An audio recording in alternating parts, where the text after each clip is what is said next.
The Enneagram is a map of the human personality. It's a tool for navigating relationships. It creates language for what motivates us and helps us look at the way we look at everything else. Most importantly, the Enneagram's a mirror because sometimes you need help seeing yourself.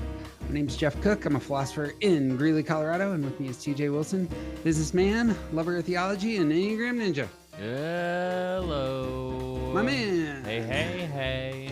We're starting a new series that I hope continues for years to come, which we are calling 20 Questions. And we are going to invite some of our favorite friends to be on. And we're going to pepper them with questions. They're going to pepper us, hopefully, with some questions and diving into Enneagram in a different kind of way, I feel like.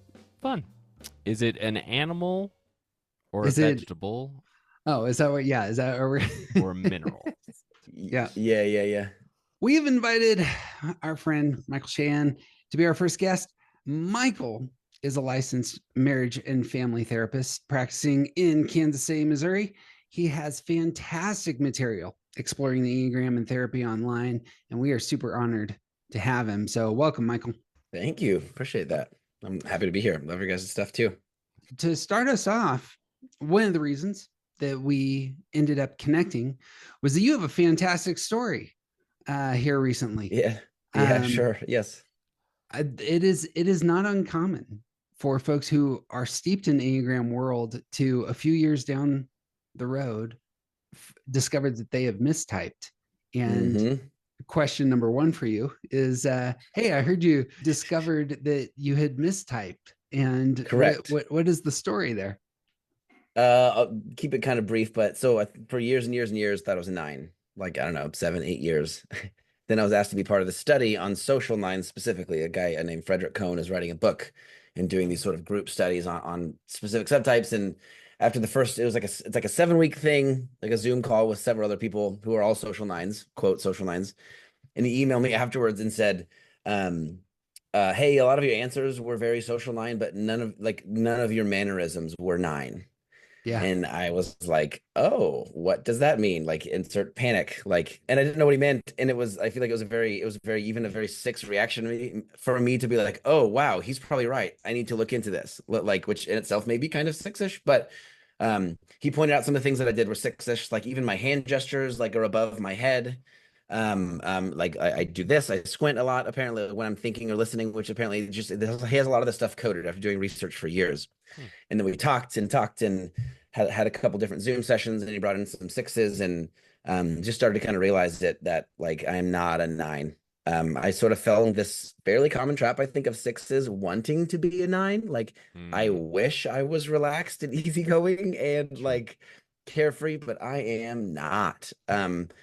I've fooled a lot of people and even myself in a lot of ways over the last several years of my life. But yeah, really, it took maybe 2 or 3 months of like identity crisis and mild depression to like come out of this and say, you know what, like, yeah, it's a 6. I'm absolutely a 6, and it makes sense in a lot of ways and childhood stuff. And I think I just missed it. And it's not that like my sort of a sense of identity crumbled at the beginning, because I take a lot of my sense of self, I think, from knowing the Enneagram and knowing myself. And in a moment, it was like, oh man, like both of those are gone. But what I realized pretty quickly over the next several days was, no, it's not that I don't know myself. Like the patterns that I've seen and the work I've done is all good work, and I know who I am as a person. I just never really like threaded it through that lens of anxiety. The anxiety is so hidden. When it's wild, like, especially I'm a self-preservation 6, which is arguably the most phobic, the most fear-based type, but it's hard to see. It's hard to see. And 6s aren't taught very well, I think. I was taught that they needed sort of safety and security as the main thing, but I was offered the language of certainty and assurance. And that really clicked. Like, okay, all the time. Like, am I doing this right? Is this how I'm supposed to do it? Should I do it this way? Like all the time in my head. And so, yeah, I could talk forever about it, but that's basically the story. Yeah, it was a wild journey. One of the most uncomfortable like few months of my life, to be honest. So no big deal. You got a follow up there, Teach? I got a few. Actually, several of my questions are specifically related to that, but Nice. I am looking for within all of these questions, I'm looking for some of the broader wisdom that you might have encountered over the course of this. So like how can this experience be useful to any type Mm, thinking about perhaps their own typing experience or how they journey with other people while they're typing. So one of my big questions is about, like, did you feel uncomfortable for the amount of time that you were studying the incorrect type? Did you feel uncomfortable in that? Was there a space where, like, taking off those lenses was all of a sudden you're like, oh, I actually can see now? Like I mm. get a Like, headache when I put on the wrong lenses, right? So I'm so are curious you about asking, your. Go yeah, ahead. was I uncomfortable when I thought I was a nine, or are you saying was I Yeah. uncomfortable What when it was all there kind any of? point where you were like, something about this just doesn't feel right? Yes, Okay. there was that, but I took this idea of the counter type, like, oh, I'm the counter type nine, and it would just basically shut off very quickly any of that like curiosity. Oh, I'm just a counter type Sure. nine, so I'm different, I think, Okay. which I think Okay. it can be kind of problematic at Mm-hmm. times, depending on how we use or talk about counter types. So there was like just things didn't quite fit, Yeah. and it didn't quite get, but it's like especially, but I don't think I like recognized that it wasn't quite fitting until I felt the six, and then it did fit. Like I Okay. didn't realize it, like something was there, but Yeah. I really couldn't see it super clearly until the six. It was like, oh, Yeah. okay, like yeah. Does that make sense? Yeah. Oh, yeah. Because even as a, like, I am nine, and I have struggled with my own mistyping experiences, like especially because nines can see themselves in all other types. And Yep. we all have different aspects of ourselves that sort of draw from the types around us and whatever.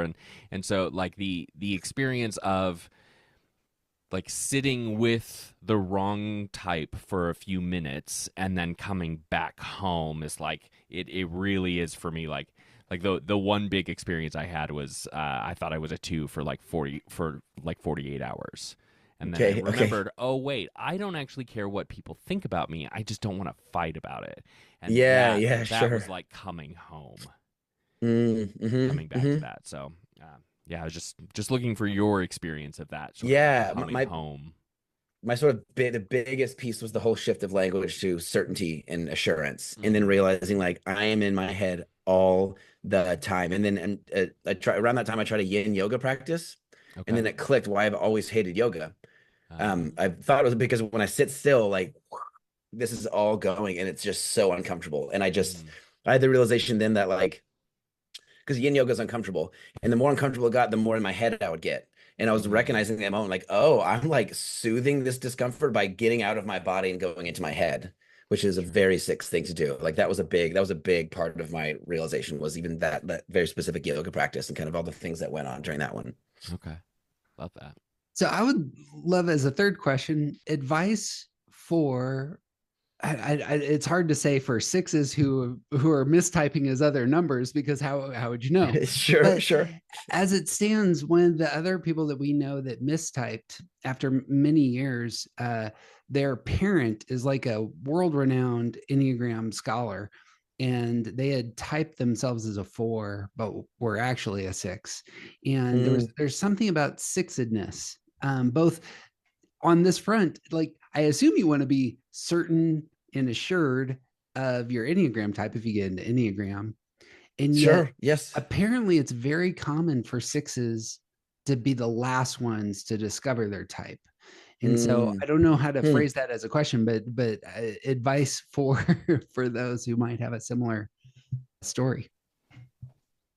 I don't know. I think like what I would say to anybody, especially like because it is a struggle, like especially if like it's like I mean we're taught not to take a sense of identity in the Enneagram, right? But we still do, right? I am this, and so we define ourselves as that in a lot of ways. And so just like I think there's a lot of people who don't go there, don't really ask the right questions because their ego or there's this like part of them that's afraid of what if I'm wrong and that feels uncomfortable. Just to know that like I am so much more in tune with myself and finally recognizing I'm a six than I ever was. Mm. It was such an uncomfortable experience to go through that, and I didn't want to. And I was like, I had this Instagram following with all these people, and I've taught courses, and I've taught all these things, and I have to go and look back at it, all of it, and oh my God, which sounds very six.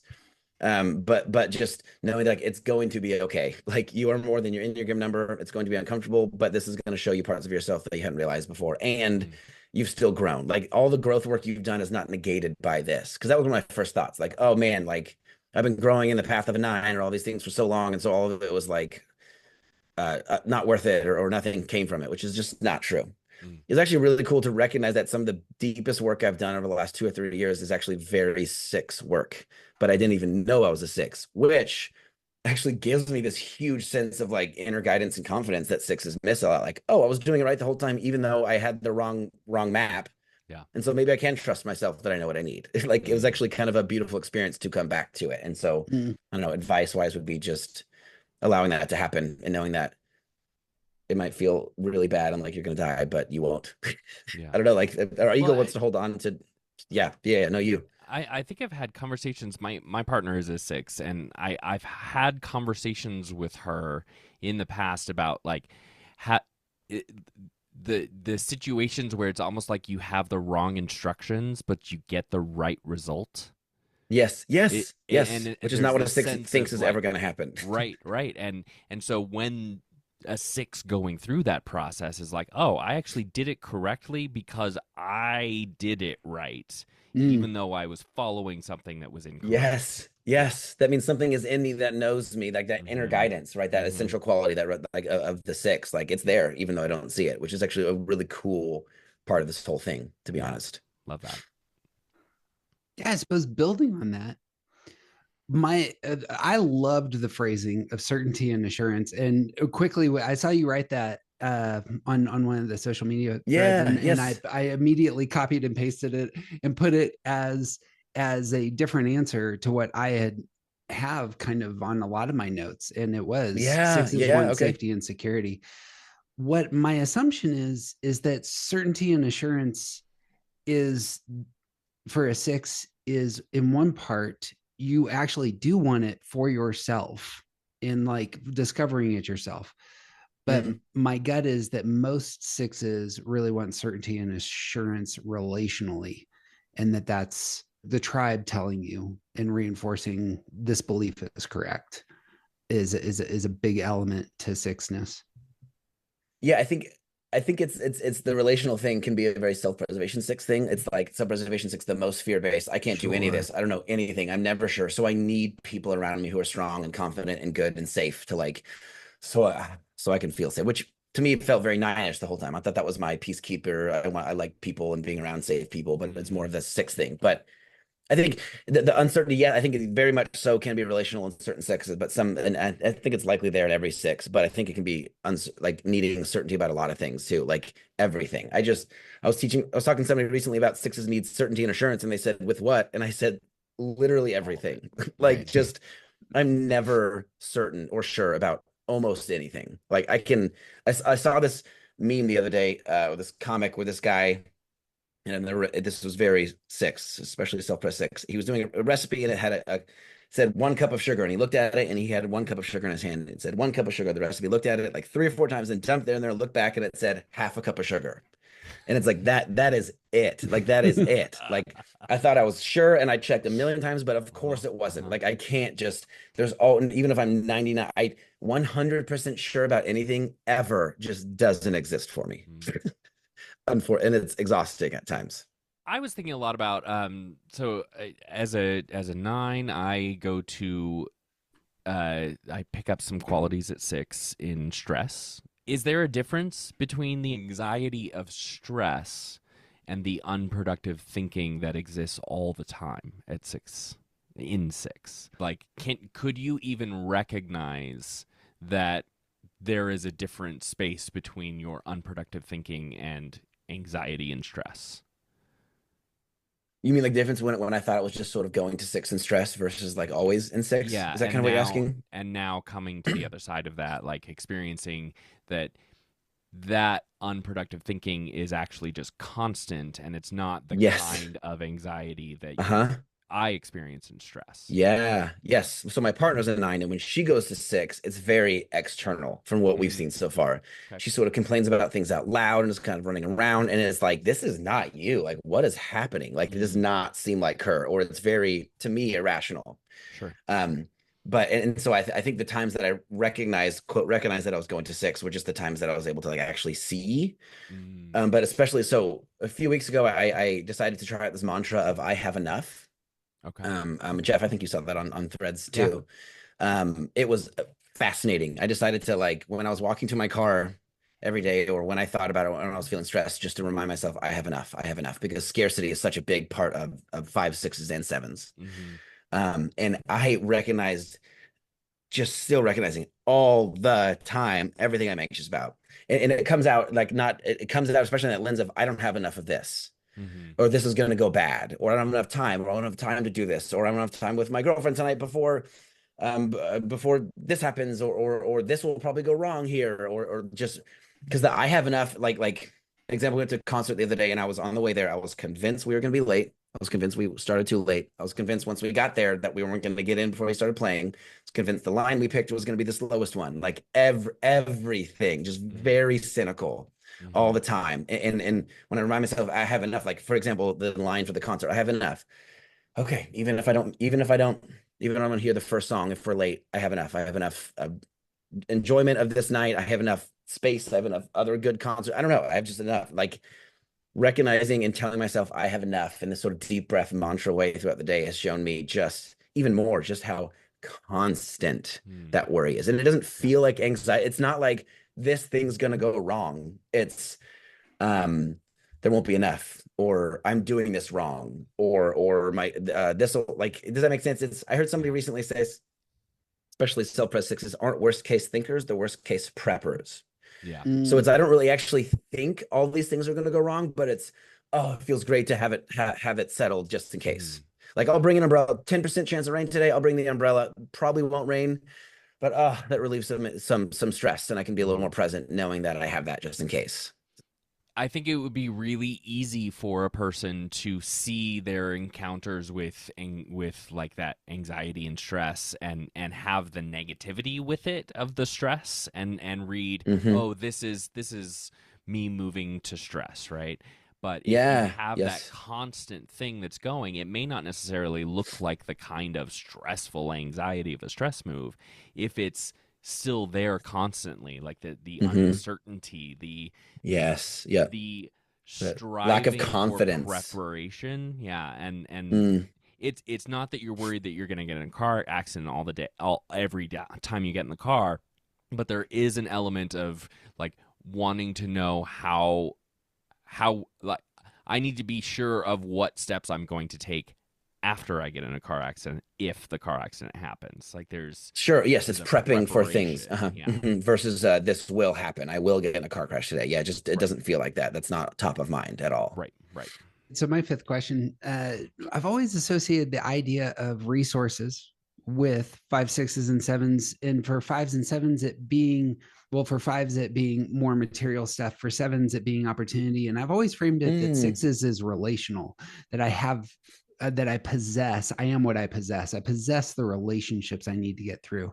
And so when you had written this, and this again may come out of that self-pres state, I don't know that I've heard sixes talk about resources. Same. Would you speak to that in terms of, it's a common idea that it's a temptation for five, sixes, and sevens to believe I am what I have.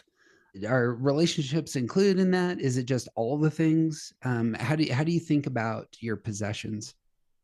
Man, that's a good. I think the resources thing relationally doesn't, like, immediately. I don't immediately think yes, that's it. But tell me what you think of this.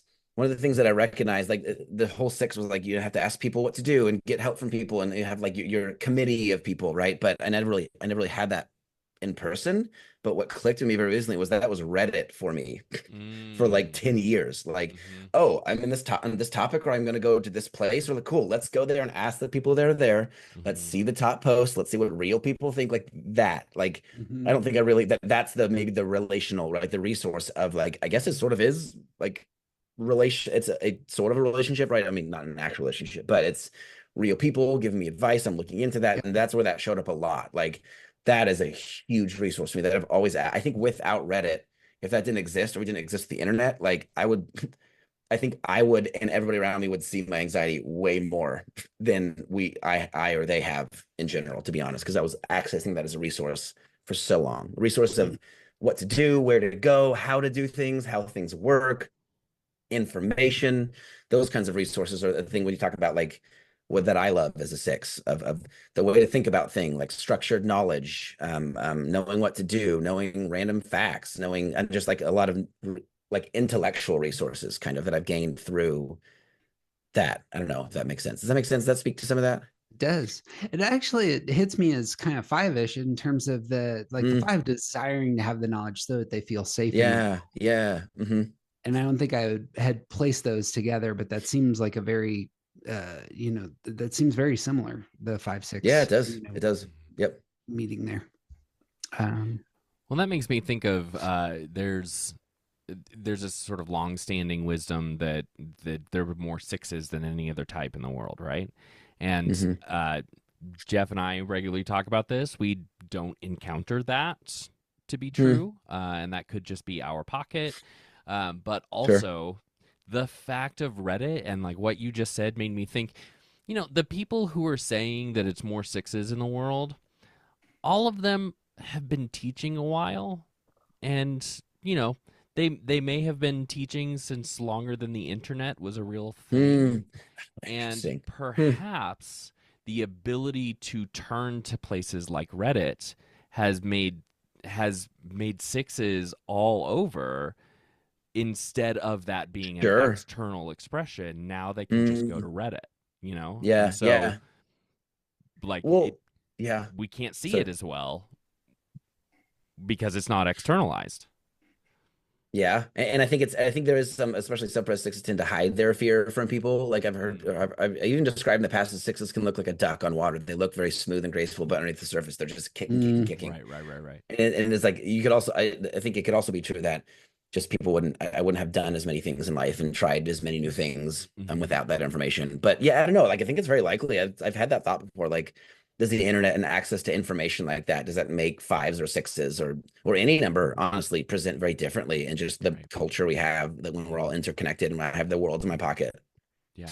I'm going to count that as a question, Teach. All right, that's fine. My next question has to do. I want to transition to counseling. I'm curious how do you begin with people who are not familiar with Enneagram? When you begin going down that road, what are some of the first steps that you end up jumping into with new people, Yeah. So like someone's a client and then, but they don't know their number. Is that kind of what you're saying? Or or aren't familiar with perhaps the it Enneagram? yeah may not even be familiar.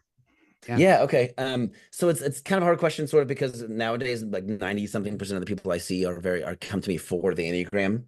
But Sure. the times that I don't, I just usually present it as, hey, there's this personality, sort of like a personality test that speaks to our inner motivations that I use in therapy, because I think what therapy is trying to make the covert overt, like to try to find these unconscious parts of ourselves and make them more realized, and compassion around them is sort of the work I do with people. And so I always say the Enneagram helps with this. So if you're interested, here's a test, here's a free one that's good, here's a paid one, but don't pay attention to just the test. Let it get you started, then we can chat about it. And sometimes people really like it and get hooked into it, and some people really could care less. And when that happens, it's like I'm still very much framing who they are as a six, which I think is a very six thing. It's the structured way of thinking. I can make sense of this person because I know all these things. Hmm. But I'm always making sense of it. Like even if they don't like it or don't love it, I mean, I can't not look at people through that lens in a lot of ways, especially in that context. And so the questions that I'm asking and the places that I'm taking, I'm sort of internally lobbing out and doing these very Enneagram based things and checking to see if I'm right, kind of, if that makes sense, and then kind of narrowing down. So I'm still using it, even if they don't really care for it, because it's still Hmm. helpful in a lot of Hmm. ways. But yeah, I'll usually present it in that way, like, hey, this is a way to help us see ourselves. If you're interested, and if it checks out, it'll give us a lot of language to talk about these things, and a lot of language to point you in directions of growth.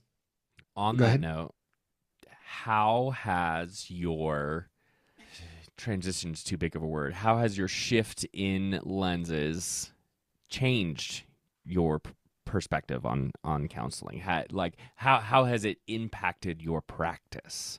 Because a year ago, 2 years Mm, ago, your your tools available to you are coming from a certain bucket, and yeah, yeah, like your whole perspective is different now. yes, yes, So yes, I'm curious how that's impacted your practice, and yeah, and and like particularly it's a around great how question. you teach the Enneagram, but also just in general, is this make you relate to other people differently?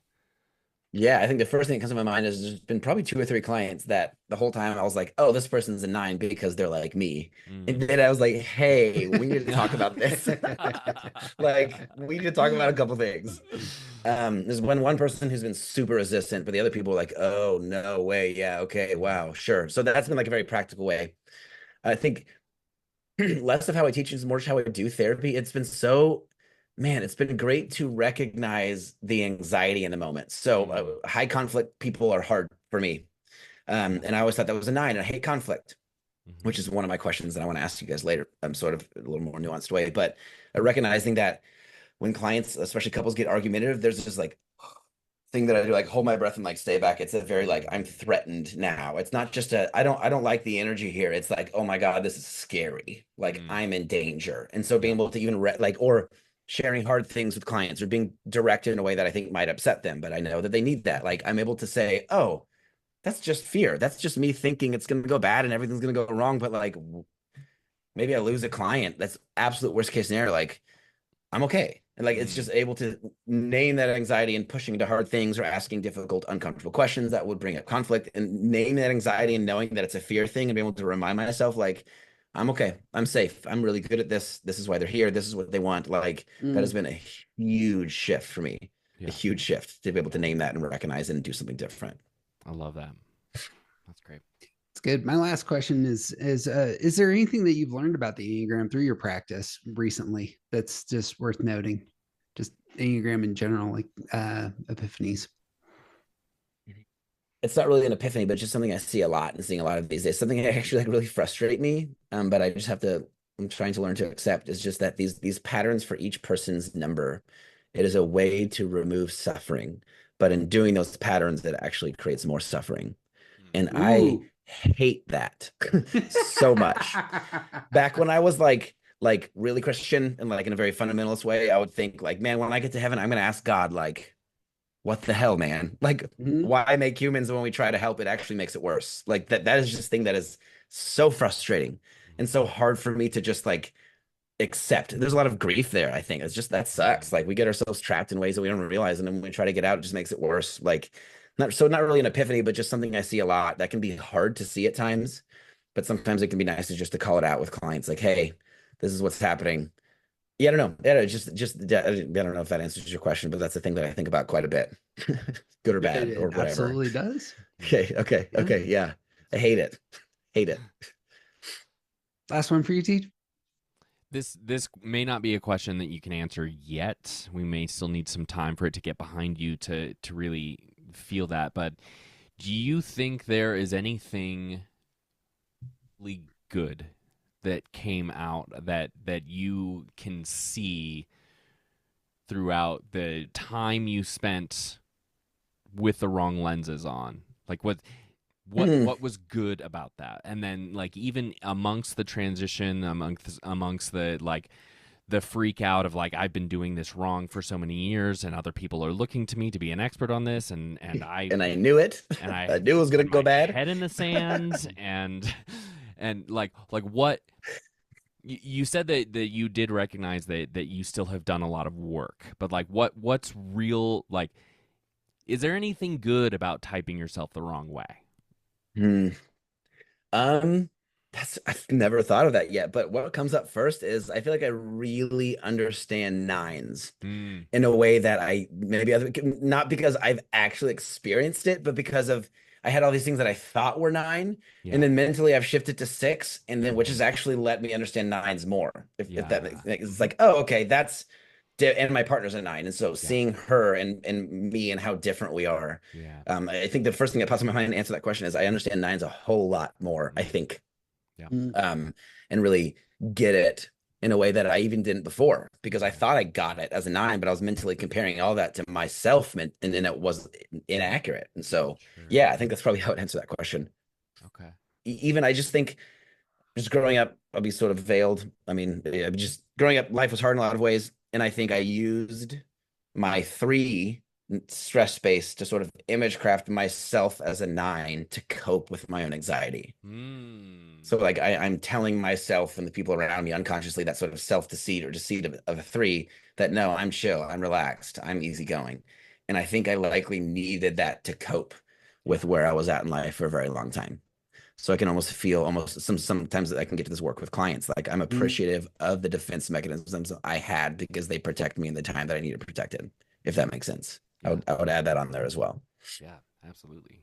Yeah, it's really easy to see so many aspects of, especially the shadow parts that we don't like, to see those as things that are to be hated about ourselves or whatever. But realistically, like, we got this far in order to stay alive, and these things helped us stay alive this far. One of my favorite poets of all time is David White. Mm-hmm. Have you heard of him before? He has a line that says, "What we hate in ourselves is what we cannot know in ourselves." And I think it's just when we don't like these parts of us and judge those parts and hate those parts, we can't really actually get to know them until we like open ourselves up to them and appreciate them or have compassion for them, or there's a gentleness with them. Then we can see so much more of those parts of ourselves from such a different lens. Right. It just reminds me of that quote that I love. One of my favorite quotes ever. Yeah. It's powerful. Yeah. I use it with clients all the time. I don't know if this is a compliment, but it strikes me, the first thing that I thought when I heard that you mistyped is, oh, that just shows what a healthy person Michael is, that he would mistype, in his security number. And also, as you're speaking, I'm like, if you had internalized the message that 3 was a security space and that pushing into security would be a great thing for you, that would be deeply it was convenient. But it was like I had that thought, like, people are gonna think I'm like I had this thought. This is one of the anxious thoughts I had with everything. It was like, oh my god, people are gonna think that I'm just a show off saying I was a 9 the whole time. Oh, I'm so healthy, I'm a 6. I look like a 9. Like, of course they're gonna think that. But I think what that actually was, it was just that was more of a 3 stress move of I'm convinced of that I'm actually this, which is like, it's not as cool as it's convenient it was convenient for me to think I was a 9, not from some extra growth space. It was convenient for me not to see my own self. That's so good. That's so good. Wild, right?